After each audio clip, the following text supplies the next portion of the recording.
பொங்கலூர் மணிகண்டன் சொல்வது வந்து அதிமுகவுக்கு எந்த அளவுக்கு அட்வான்டேஜ் இருக்குன்னு. ஏன்னா நாங்கள் மோடி எதிர்ப்பை கையில் எடுத்துட்டோம். கடந்த முறை ஏமாந்துட்டோம், இந்த முறை ஏமாற மாட்டோம்.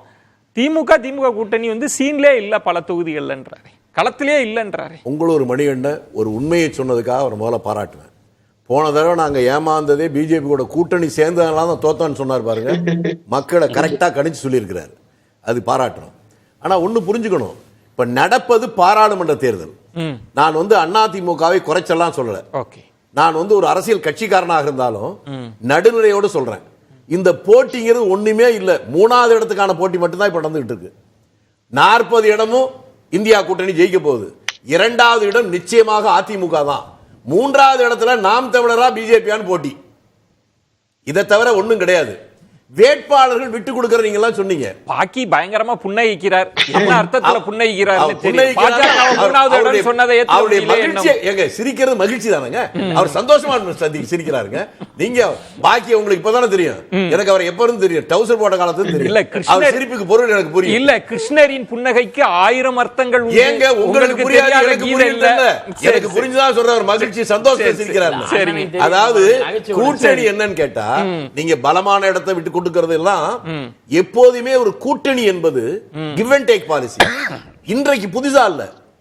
திராவிட முன்னேற்ற கழகத்துடைய தலைவர் கலைஞர் கருணாநிதி அவர்கள் தன்னை குறை சொன்னால் கூட அதை பற்றி கவலைப்பட மாட்டார். தன்னுடைய மருமகன் மாறனை பற்றி எப்பவும் விட்டு கொடுத்ததே கிடையாது. ஆனா 77 தேர்தல்ல திமுக வேட்பாளர்களே அறிவிச்சிருச்சு மத்திய சென்னை முரசொலி மாறன். ஆனால் அந்த இடத்துல கடைசியில பேச்சுவார்த்தைக்கு வரும்போது பாரா அமைச்சர்கள் விட்டு கொடுத்தாங்க. இதெல்லாம் கடந்த கால வரலாறு தெரிஞ்சா இதெல்லாம் நீங்க பேச மாட்டீங்க. இதுக்கு நானே ஒரு உதாரணம். 89 மாறன் தென்சென்னையில போட்டிட்டார் ஆர்விக்கு எதிரா. அதை தாங்க நான் சொல்றேன். இப்ப வேல்சாமி, நான் என்னோட கேள்வி, இப்ப ரெட்டலை சின்னம் நன்கு அறிமுகமான சின்னம், பிரபலமான வேட்பாளர் சொல்லிட்டுமா? சின்னத்துக்கு தான் மக்கள் ஓட்டு போடுவாங்க. தமிழ்நாட்டு வாக்காளர்களை நீங்க அவமானப்படுத்துறீங்க. ஆர்கே நகர்ல இதே அதிமுக எத்தனை சின்னத்துல மாத்தி மாத்தி நின்னுச்சு? எந்த சின்னத்தில் போட்டாலும் அதிமுக ஓட்டு போட்டாங்களா? சின்னத்துக்காக ஓட்டு போடுவது அது ஒரு ஆழத்தில் இருந்திருக்கலாம்.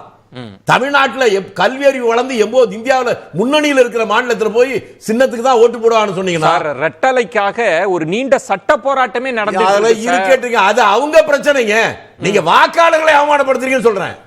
வாக்காளர்கள் சின்னத்தை வைத்து இல்ல, சின்னத்துக்கு பின்னால நிக்கிற வண்ணம் அதை கூட இல்ல, அதை தாண்டி வேட்பாளர்கள், அந்த கட்சி, அதனுடைய கொள்கை, குறிக்கோள், நடக்கிறது பாராளுமன்ற தேர்தல். சின்னத்துக்கு பின்னால் இருக்கிற எண்ணத்துக்கு தான் ஓட்டுன்றீங்க. எண்ணம் அதுதான். எண்ணம் என்ன? பாராளுமன்ற தேர்தல். பாராளுமன்ற தேர்தல் என்ன?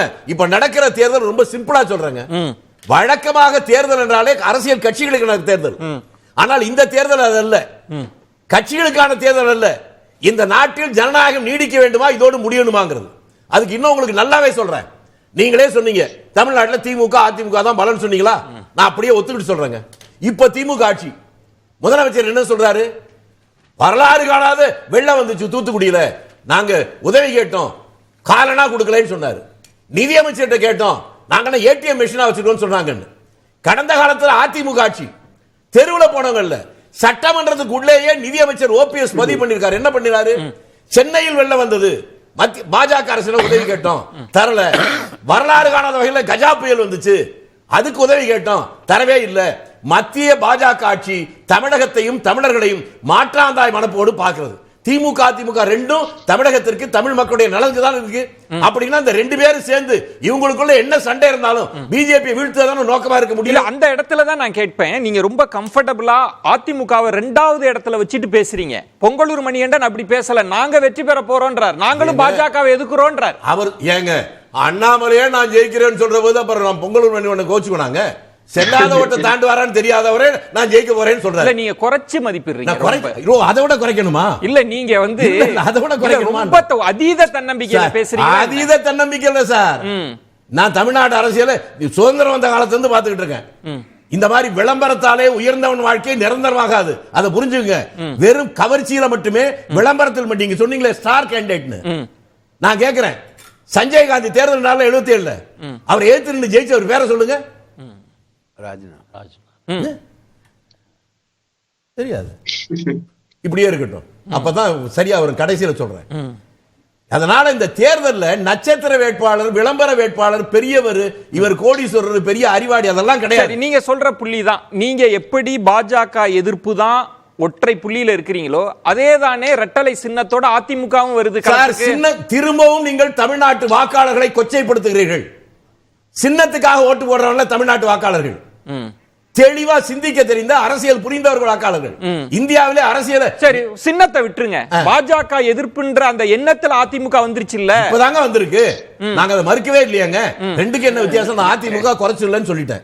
என்ன பிரச்சனைன்னா அதிமுக ஓட்டு போட்டு ஜெயிச்சாலும் அவங்க தனியா தான் இருக்கிறாங்க.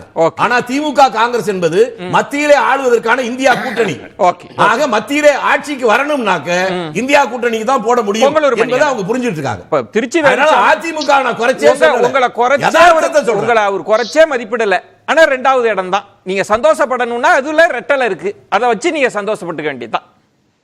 நீங்க வேலுசாமி என்னுடைய கருத்தை மதிக்கிறேங்க. ஆனா அவர் எப்பவுமே காங்கிரஸினால பேசுறாரு, கூட்டணிகளுக்கு பேசுறாருங்க. ஆனா அவர் மனசுல அவருக்கு தெரியுது, அவர் இங்க வெளிப்படையா பேச முடியாது. நிச்சயமாக அதாவது திமுக 9 இடங்களில் மட்டுமே அதிமுகவோடு வெற்றி பெற நெருங்கி வர முடியுங்க. மீது 30 இடங்கள் மிகப்பெரிய வெற்றி அதிமுக பெறும்.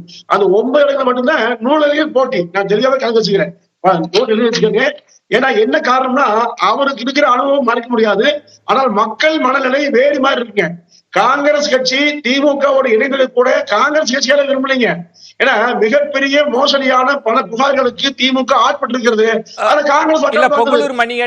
எதிர்பார்ப்புலதான் ஒரு மெகா கூட்டணி அப்படின்னு சொல்லி ஆசையோடு காத்திருந்து விட்டு இப்ப நாங்க மக்களோடு கூட்டணின்னு போயிட்டீங்க. திரும்ப இதை எத்தனை காலத்துக்கு தான் சொல்ல போறீங்க? திமுகவுக்கும் காங்கிரஸுக்கும் மனஸ்தாபம்னு கரையில தத்தளிப்பவரை மேல் தூக்கி கட்சி அதிமுக வரலையா சார்? பல கரை கண்டது இல்ல வரல. படகோட்டி பாடல்கள்லாம் இருக்கு, எம்ஜிஆர் பாடின பாட்டெல்லாம் இருக்கு. அந்த பாட்டை நம்பி வந்திருக்கணுமே, வரலையே. அவங்க போட்டி போடுறாங்க. வந்தவர்களை வரவேற்போம், வெற்றி வரவேற்போம். வராத பற்றி கவலை இல்லைங்க. அதிமுக என்று பெரு வாக்கு உண்டு. அதன் பேரில் அதிமுக நின்று வெற்றி வருங்க. கோயம்புத்தூர் சொல்லுங்க சார், 2 லட்சம் வாக்குகள். ஆனால் வேலுமணி அவர்கள் வேட்பாளரை வெற்றி பெற வைப்பார். எழுதி வச்சு சார், மீண்டும் சொல்றேன் நானு. தோல்வி என்பது இந்த முறை அதிமுக நிச்சயமே கிடையாது. அந்த அளவுக்கு களப்பணியில் அண்ணன் SP வேலுமணி இருக்கிறார், அண்ணன் எடப்பாடி இருக்கிறார். இதுதான் உண்மைங்க.